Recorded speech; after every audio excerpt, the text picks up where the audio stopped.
Thank you, Faith, for leading us in the pledge. It's time for our moment of reflection. Mr. Gil Kronig, please lead us in our moment of reflection. Be happy to. I thought I'd try to find some words of wisdom during this election season, so I drew on Abraham Lincoln. You could fool all the people some of the time, and some of the people all the time, but you cannot fool all the people all the time. Thank you, Gil. So at this time, I am going to stop my screen share so I can play a video here for our song time. And since the World Series started yesterday, I figured what better song to have for the day today than Take me out to the ball game. Take Me Out to the Ball Game. So I figured this gentleman leading the song would appease Cub fans and St. Louis Cardinals fans alike, since he called games for both organizations for many years. But one of my all-time favorite songs, here we go.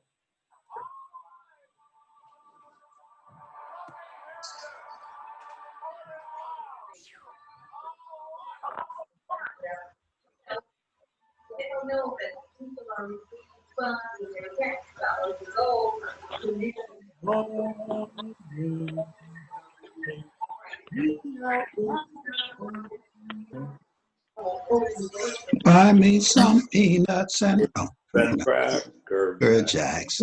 I don't care if I never get back, 'cause it's root for the Cardinals. When it's a shame. And it's 1, 2, 3 strikes, you're out at the old ball game. All right. All right. Kicking it off well. Go back to sharing my screen. I'll introduce our guests today. Shane was initially going to do that, but he had to step out. So the guests we have today are Beck, I believe, is our only visiting Rotarian for the day today.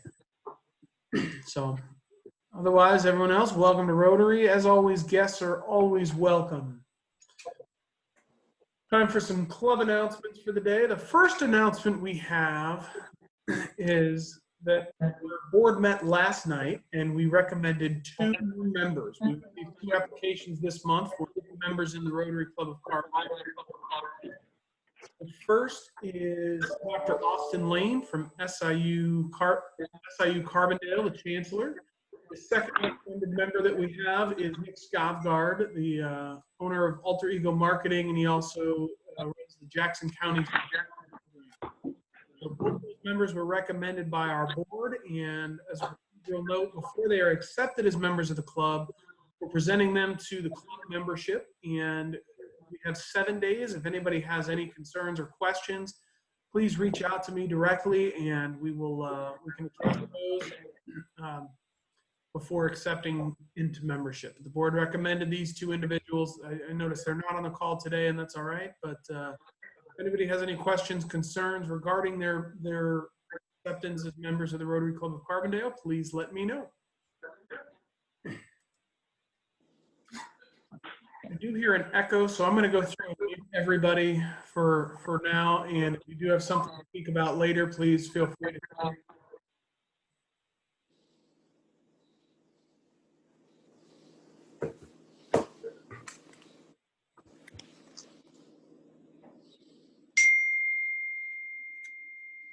I think I have everyone muted here now, so just about. There we go. All right, club announcements are 100 little things. We have 32 projects completed, more projects that are underway. The community service hours with Ginger at the Boys and Girls Club. We've got trees planted. Nick Scavgard got some trees planted this past week. Jerry Malumbi's working on where we stand with the Harvey Welch Scholarship.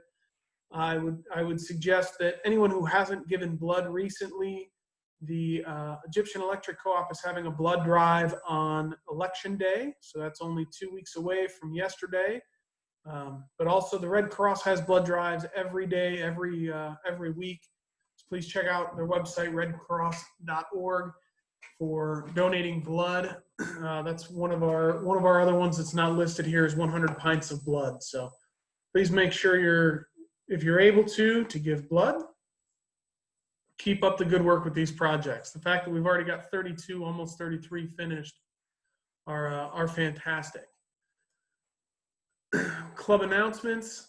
We've got next week's doodle poll listed here. Please keep an eye out for the reminder email for this meeting, the wrap-up email and the reminder email from next week. I'll try to put that doodle poll in. We are always in need of folks to take care of duties for each week. So thank you to those who have been volunteering. Our active service project, one of the big ones that we've got is the Carbondale Warming Center lunch sponsorship. This week's menu is potato soup, Italian subs, pasta salad, and pears. Mr. White is not on the call with us today. He's at another appointment. Sorry, I see somebody in the waiting room. But the Carbondale Warming Center is still in need of financial contributions. Jerry, I know you were at their board meeting recently. Do you have anything you want to add to that? Financial donations, plastic totes, and toiletry supplies?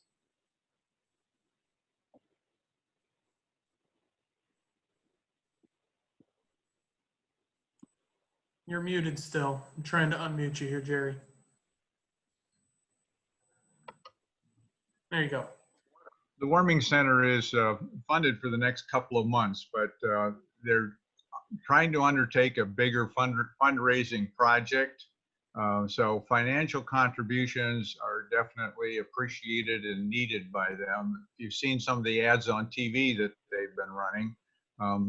They're working, Glenn Pritchard is now on their board, and so they're trying to kind of access larger amounts of money to go further into the future. So money is always an issue. But in the meantime, if anybody has blankets, plastic totes, storage totes, shampoos, soaps, toothpaste, that kind of thing, they're definitely still in need of those items. Our foundation donation challenge, as we said, we're all the way up through June of 2021, so we can continue this program on. I want to thank Sharon Harris Johnson for covering October 2020 for our $100 match. Anybody else who's able and willing, please let me know, let Shane know, let Jim Grant know, and we will add you to the list and add you on. So thank you to all of these members for your contributions. Some district news that's going on. Our membership challenge, we're potentially adding 2 members right now that have already been recommended by the board, and we have another couple members here for a corporate membership that Shane and I had a discussion with some folks this week about. So we'll, as we continue those on, please, anybody that you can bring, the more Rotarians we have, the merrier. There has been some discussion about people not being able to join via Zoom, or once we go back to in-person, what that's going to look like. I do plan, once we go back to in-person, still having this as a hybrid model. I've done it for work, I've done it with volunteer meetings where we'll have a meeting with 20 people in one, we did it outdoors in October. We had a meeting, we had 20 people in person who came and were able to socialize a little bit and have that fellowship. And then we had another 6 people who were only able to join virtually due to time constraints. Then they still got the information. So we'll put kind of a Brady Bunch up on the wall of anybody who's on Zoom, and those that are able to join in person can be in person.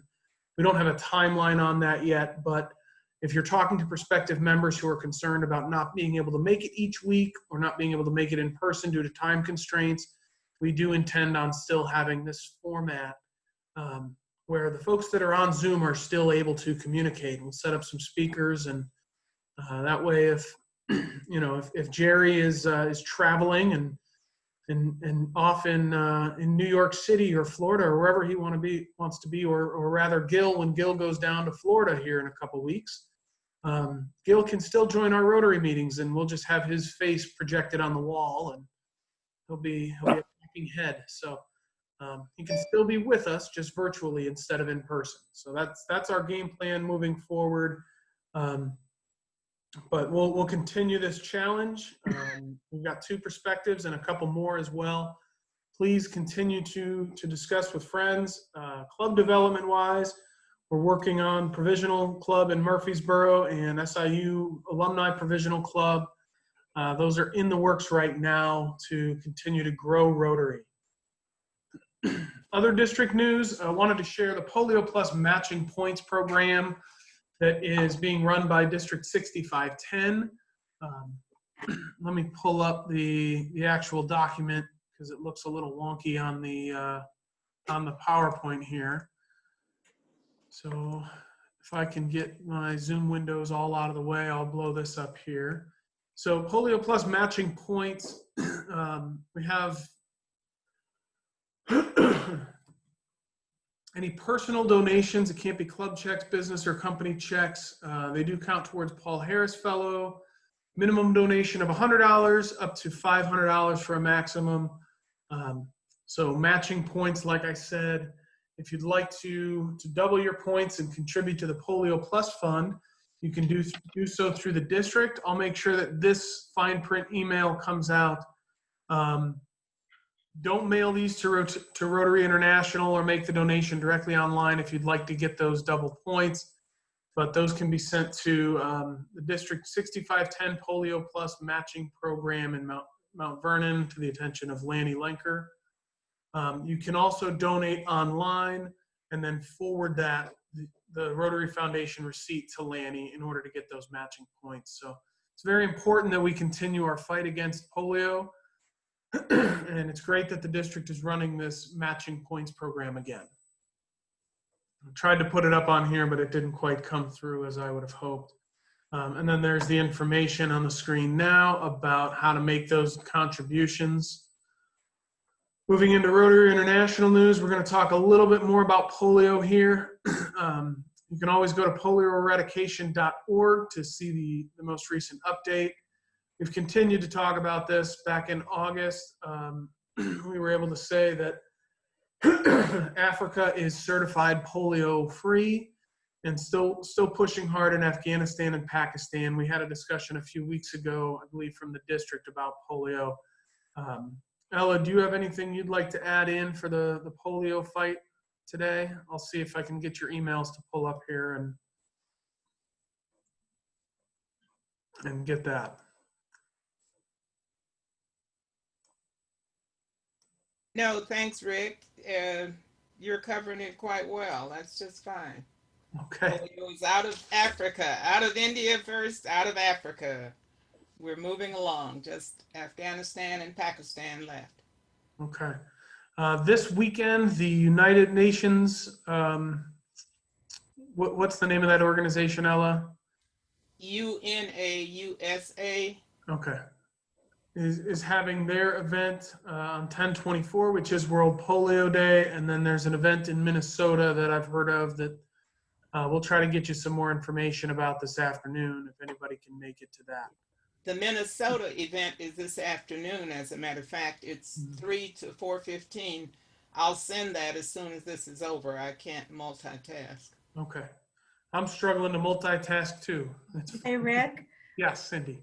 On that UNA event, there was a great article in the recent Rotarian magazine about Rotary's long history with the United Nations. And this is the 75th anniversary of the United Nations. And that program on Saturday, on the 24th, is of course by Zoom. It's hosted by the Carbondale Library. And it's talking about sort of the, strategic planning for the future of the United Nations.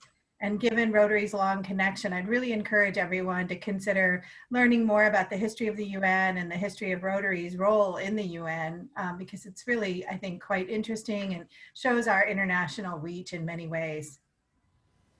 Great. Thank you for the input there. I hear that we may have our guest speaker on the line. Is that true?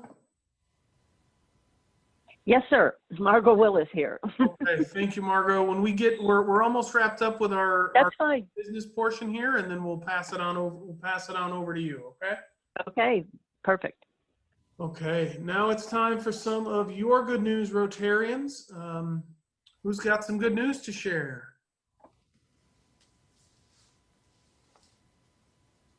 Hi, Rick. This is Christine. First, I have some fun news, which is today is Trafalgar Day, the day that England, Great Britain celebrates the victory at Trafalgar. But then, unfortunately, I have some very sad news. Excuse me.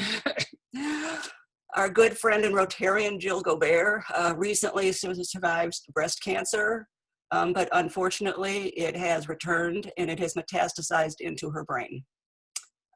So all good thoughts. Jill needs them.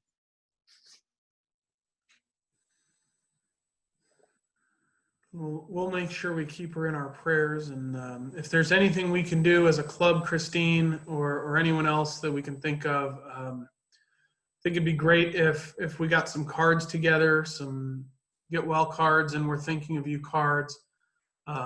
I'd be happy to coordinate that and get them delivered. Just let me know and I can pick them up and we can get that coordinated. It's very sad news today to hear that.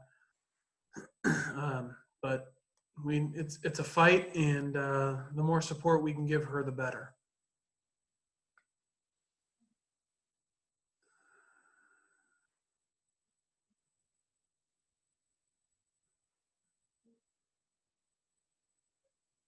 That's a tough one to follow. Anybody else have some news today to share? This is Gayla. I just have a question regarding Jill. Do we have an address for her so that we could send individual cards to her maybe as Rotarians? It's probably 2604 West Kent. FDB. What is it, Gil? 2604 Kent Drive, Carbondale. West Kent Drive, 62901. Yeah, and Cindy just put it into the chat window. So actually, if people have cards, feel free to send those cards directly to her. We'll get something out from the club directly to her as well. I see a note about flowers. I think that's a great idea. We'll see. Thank you. What we can put together there. So, yeah, let's continue to keep her in our prayers, and we'll do the best we can there. So.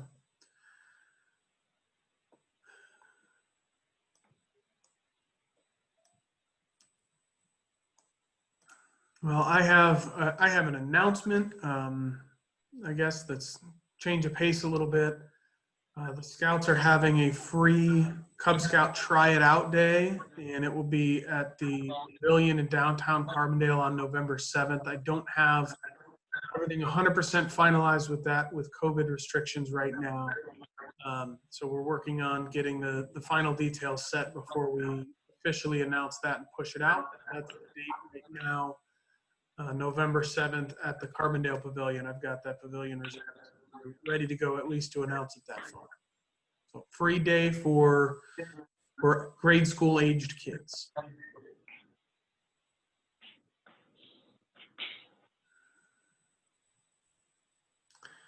Anyone else with news to share? Good news, bad news. Our the dry ground is getting some rain right now, which is helping. In Orr's world, it's liquid sunshine.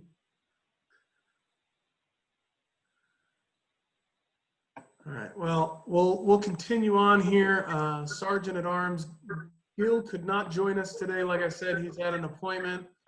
I'm not sure who the next man up on the Sergeant at Arms board is, but Jim, do you want to represent that table of where that is? Any comments to make from the neighbors of the Sergeant at Arms table in our normal meeting place?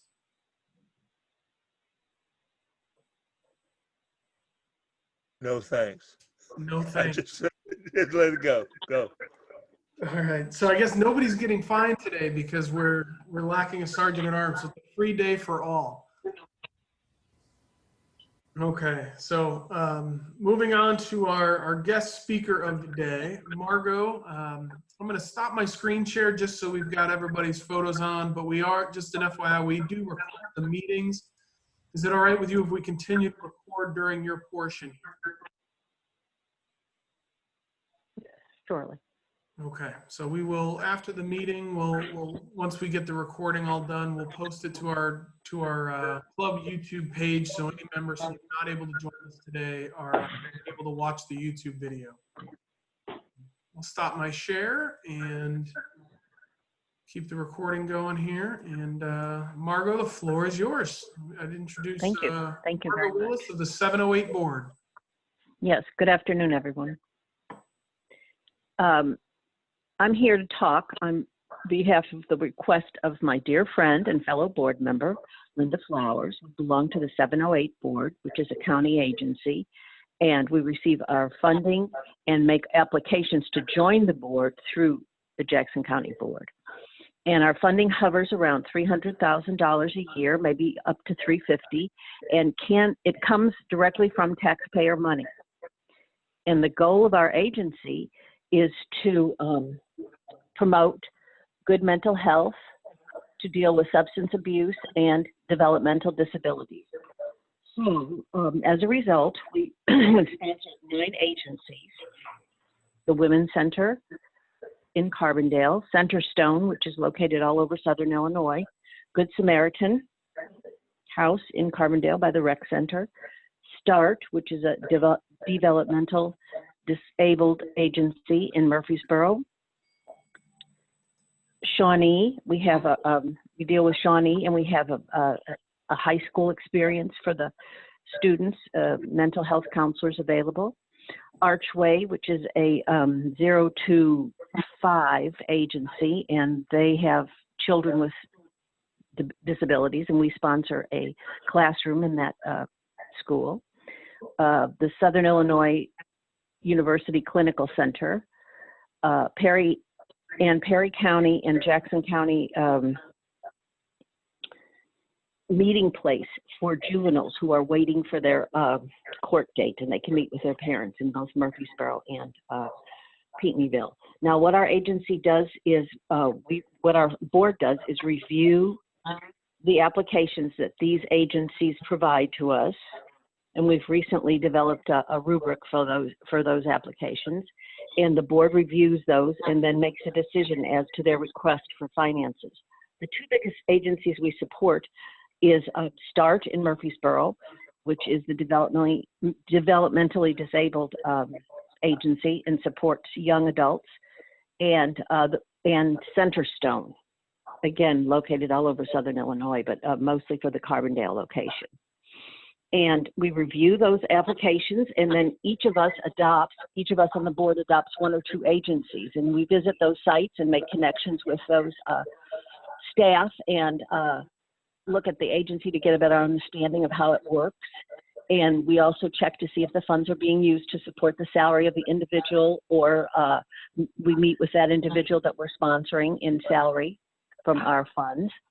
And then we remind agencies that clients and staff are welcome to attend our meetings anytime. And we usually do have those staff at our meetings, and sometimes clients too.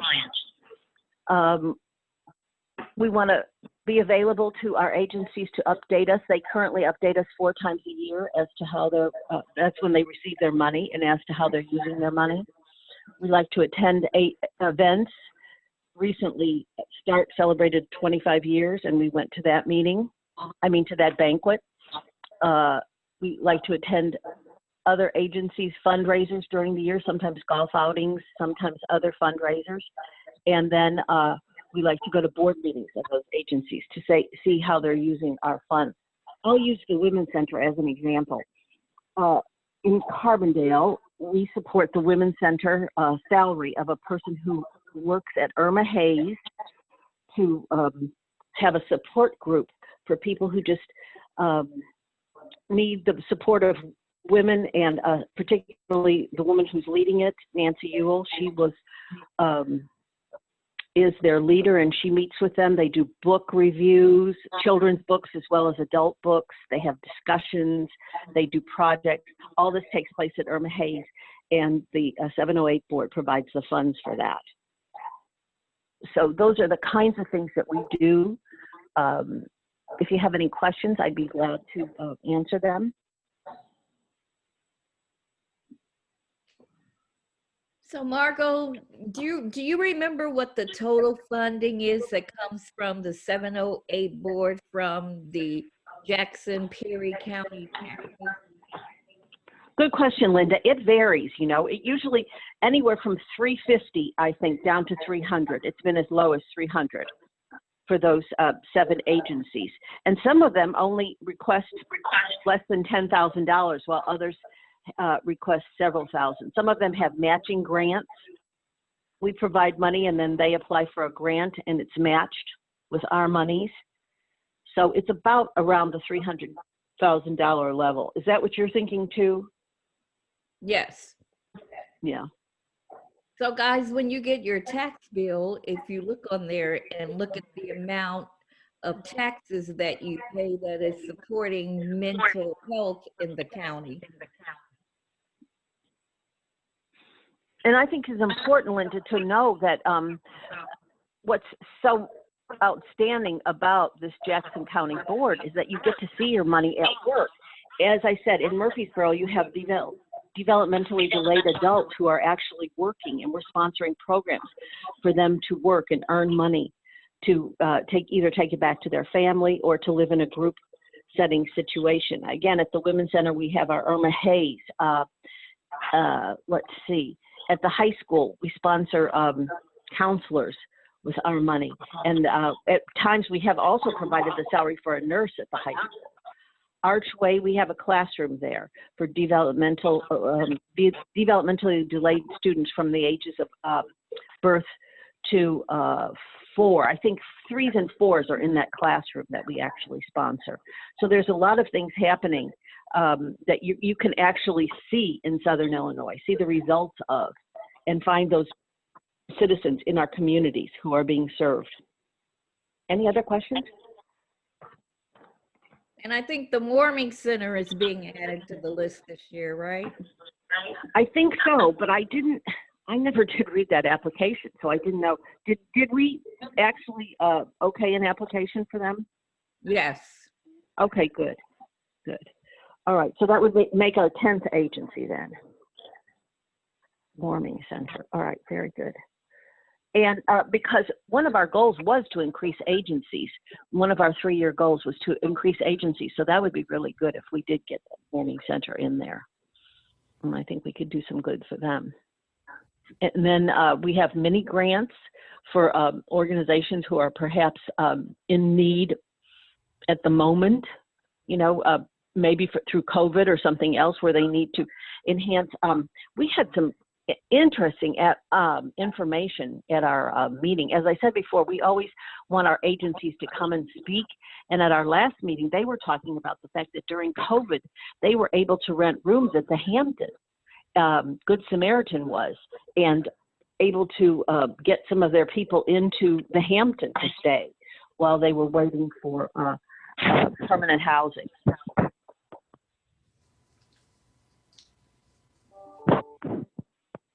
Margo. Ella Lacey. Hi, Ella.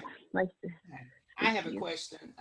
You know, with the national thrust about some of police funding being diverted to social services, if that were to happen in our area, would you have to reallocate what you have now to try to cover something or the other? Or are you working on some kind of plan and demanding new money, or have you given much thought to that as a board? No, not at the present time, but we can take that, Linda and I can take that to the board at the next meeting, which will be the 30th of this month. But it's a great idea. You see so many times when they're talking about police responding to domestic abuse or something like that, but they could be taking a counselor with them. And to expound on that, on your question, we've always worked within this $350,000 budget. I could see with the mental health situation the way it is and us adding agencies that we would ask for more. I'll tell you, the best times that we've ever had in getting money is when we bring our clients with us to speak. The Jackson County Board has a hearing once a year where you can speak to your agency, and the money, you're petitioning at that moment to get the monies for your agency. And when we brought clients, when our agencies have brought their clients, we have gotten some really good money. But I see this as a real direction in which we could be going, is assisting the police forces here, the Jackson County Police, as well as perhaps Murphy and Carbondale and DeSoto, with help on some of these issues. Thank you for bringing that up. Thank you.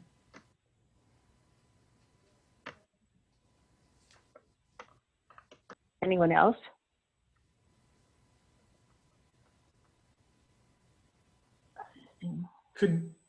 How involved are you? And you mentioned Centerstone, and I'm working with some of the people over at Centerstone through through the youth community collaboration, and we actually have somebody from that group coming and speaking in a few weeks.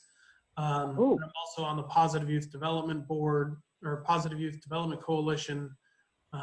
How involved is the relationship between the 708 board and those types of community action groups and Centerstone as well? Well, I'll tell you, that's interesting that you should say that, because we were the direct sponsors for the, I think it was Big Brothers Big Sisters, when they were sponsoring that through Centerstone. But then I think 2 or 3 years ago, they decided that they would allocate their funds in a different way. So they removed that piece, and now you're saying they're putting in some other pieces, which I don't think we've been made privy to because our monies have gone in other directions. But I certainly would like to know more about that.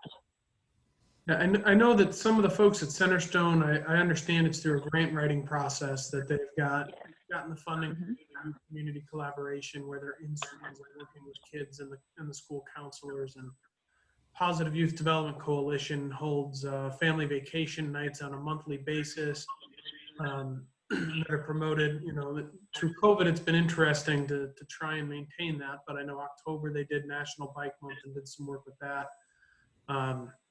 So there's some different events and different community groups that are doing that. But I mean, what's the relationship between the 708 board and Centerstone, though, and how they're running that program? I don't think we're involved in that program. Okay. But we are involved in many other funding programs that they have. Centerstone is a huge operation. It's a multi-million-dollar operation. And I think that part of our funds are those that we give as matching, and then they get, you know, what they're looking for that year. Each year they change. They don't always stay the same. Our funds don't always, nor do their applications, are specific to what we're, you know, currently doing or whatever. So they may change. And Linda, do you remember what we gave them money for this year, or what they had applied for this year? No, it's a lot of just counseling services. Right. Oh, and they were doing this counseling in the schools. We were paying for them to do the counseling in the schools. And then through this Zoom learning or, you know, online learning, they were still trying to maintain that counseling going on with those students. They were able to get them on, capture them online. So that might be a good thing. Yes. I think it was more that than anything else that we were providing monies for.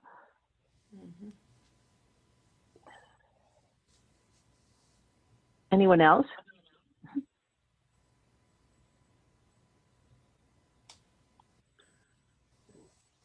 Without hearing any additional questions or comments, I want to thank Ms. Willis for joining us today. It's very insightful. It's always great to hear from different organizations and how our funds in our community are spent and the services that are provided. So thank you for what you do. Thank you for joining us today. Okay, thank you all so much. Bye-bye. So happening next week, it's our calendar for next week. Bob Barr of Carbondale Crime Stoppers joining us. And then the following week, November 4th, which is the week of Election Day, November 3rd is Election Day, Maggie Duell of the Community Action, Youth Community Collaboration and Positive Youth Development Coalition. She's with Centerstone. She'll be coming to present on some of those things and what they're doing with those grant projects and how they're impacting kids. So that's our next few weeks. Now it's time for the four-way test. Four-way test of the things we think, say, or do was to be led by Gail White, but he could not join us today. So I'll go ahead and lead the charge here. The four-way test of the things we think, say, or do. First. Is it the truth? Truth. Second, is it fair to all concerned. Third, will it build Goodwill and and better friendships. And fourth, Will it be Will it be beneficial beneficial to to all all? concerned? thank you all for joining us at the Rotary Club of Carbondale this morning. Meeting is adjourned. Thank you. We'll see you next week. Bye-bye. Bye, everybody. Bye, everyone. Goodbye.